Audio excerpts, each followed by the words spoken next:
This is Shelley Craft coming to you live on SNNLive. We're live at the Aegis Capital 2015 Investment Growth Conference in Las Vegas.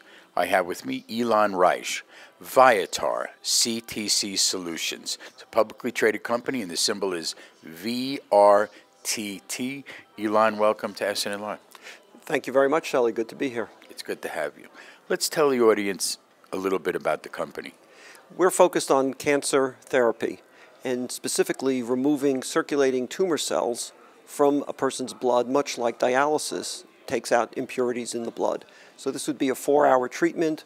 We're heading towards human clinical trials late next year, and we should be commercialized in Europe and Canada by the end of next year. Does the blood go back into the body? Yes, it does. So this is what the filter itself looks like.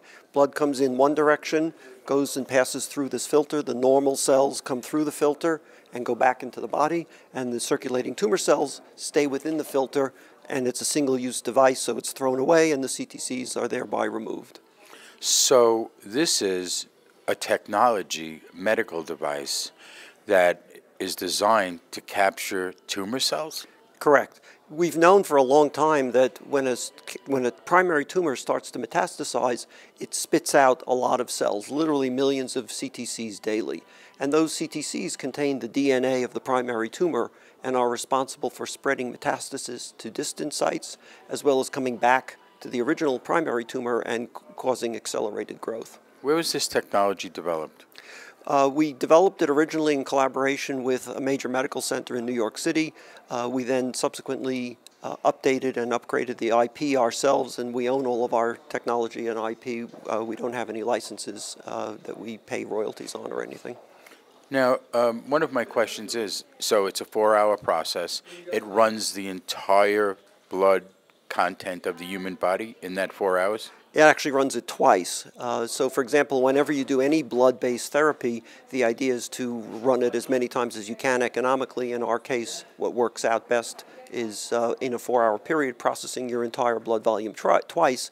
And what we will learn from the clinical trials is whether it's optimal to do that kind of treatment 2 times a week, 3 times a week, or 4 times a week, and whether you get a good result after 6 weeks or 12 weeks, etc. So those are all questions that will be answered with patients who have metastatic disease, terminal cancer, and have failed any other chemotherapy. So they're really out of options, and we'll learn a lot from that clinical trial.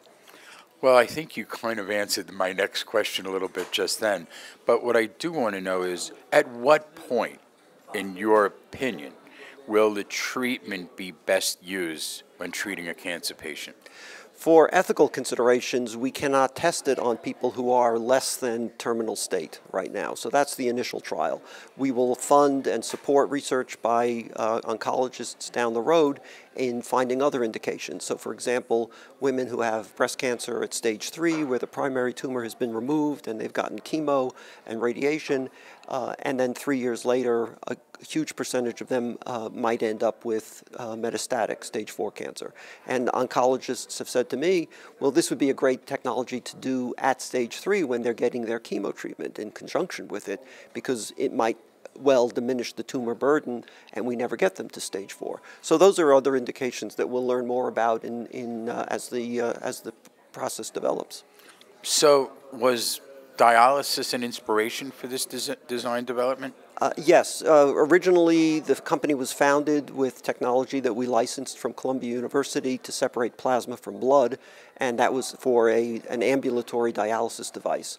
We subsequently realized, once we perfected the manufacturing technique for those filters, that if we just made the pores a little bit larger, we could separate circulating tumor cells from the blood, and that's when we began to focus on oncology.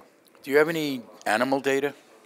There's data that others have developed. There's actually considerable animal data and very compelling animal data that shows if you reduce the tumor burden by removing CTCs, you affect the metastatic process. And in one case, a set of mice that had their CTCs removed, the control group had, all of them ended up, in other words, they didn't get treated, all of them ended up with liver metastasis, and only 25% of the treated group ended up with liver metastasis. And that's a pretty significant difference between treated and untreated and the effects of removing CTCs.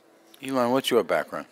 Originally, I was a corporate lawyer, but I've been in the life science business for 17 years.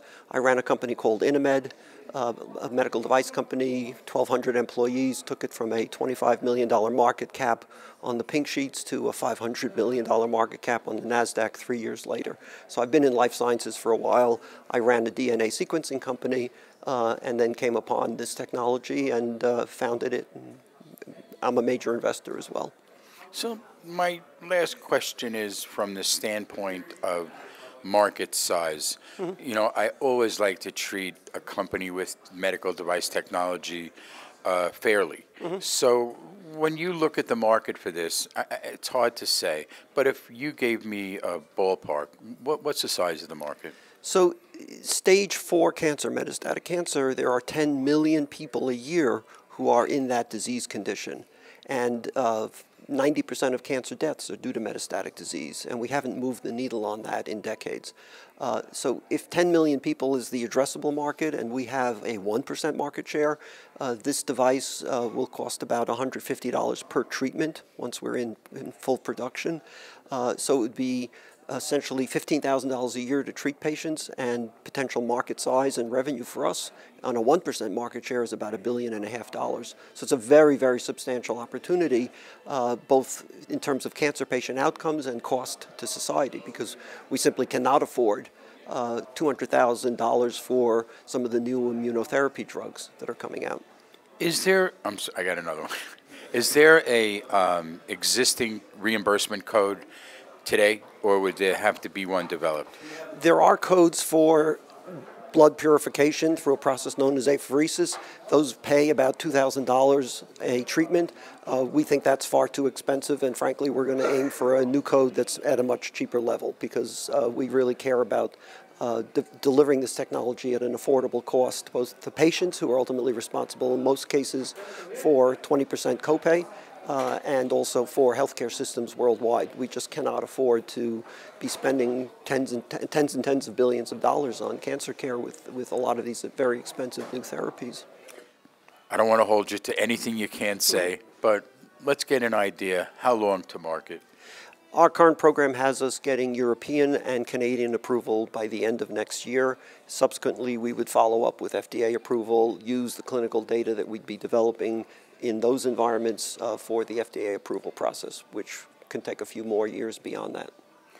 Okay, let's get your website out there for our audience. Sure, it's www.viatarctcsolutions.com. Ladies and gentlemen, Ilan Reich, Viatar CTC Solutions. It's a publicly traded company, and the symbol is VRTT. I'm Shelley Kraft. This is SNNLive, and we're coming to you live from the Aegis Capital 2015 Investment Growth Conference in Las Vegas. Ilan? Thank you very much.